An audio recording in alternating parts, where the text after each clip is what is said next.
Tanong ko sa inyo, ang ginagawa nyo ba sa social media, natutuwa ang Lord? Kung natuwa ang Diyos, tuloy mo yon. Tuloy mo. O demonyo ang natutuwa. O sarili mo lang ang natutuwa. Pero si Lord, hindi siya natutuwa. Marami distorted ang utak sa paggamit ng social media. Kaya alam ninyo, marami ang nagpapasikat ngayon. Mapansin lang kahit sa media. Maraming tao ngayon, attention seeker. Iba-iba ang trip. Iba trip nila puro kain. Iba trip nila sumayaw. Iba trip nila manira ng tao. Walang purpose eh. Pag walang purpose buhay mo, katawa-tawa ka sa social media. Wala kang purpose eh. Malalaman na may purpose ang life mo. You reach out people. Your objective is to transform their lives. Kasi naranasan mong binago ka ng Diyos eh. Dito sa online platform, marami ang nabago ang buhay na sa Pilipinas at sa labas ng bansang Pilipinas. Maraming mga OFWs natin, puno ng kalungkutan sa ibang bansa at kailangan nila salita ng Diyos, kalakasan mula sa Lord. Na-reach out sila through online platform. Ibig sabihin, ano dahilan bakit tayo may online? Ang online hindi para pasikatin sarili mo, pasikatin ng pangalang CJS Philippines. Ang purpose ng online platform natin, because we love God and we love people. Para ito sa Diyos at para ito sa mga tao.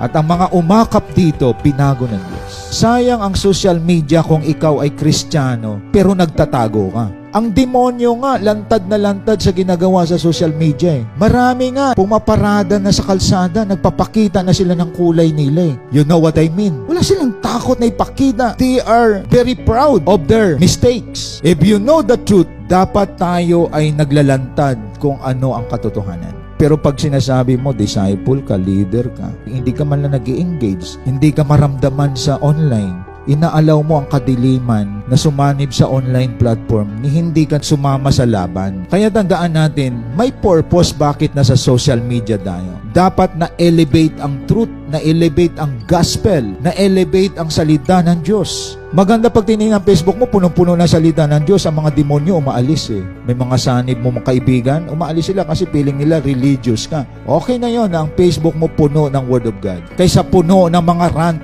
Alam niyo ba, rant? Puno ng hinaing, puno ng problema, nagpaparinig sa iba, nagpaparinig ng sama ng loob. Maigi pa, Word of God na lang i-post mo.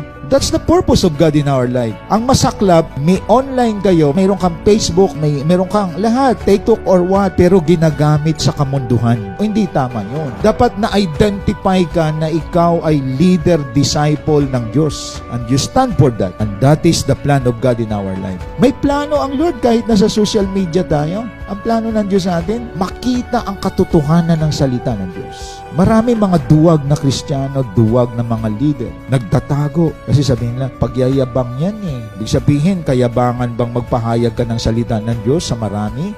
Even in social media. Mga kapatid, sabi ni Paul sa Romans 1:16, I am not ashamed of the gospel, for it is the power of God for salvation to the Jew first and to the Greek. So, ibig sabihin, pagdating kay Lord, hindi mo siya ikinahiya, even in social media. We will not be silent if you embrace the truth of the Word.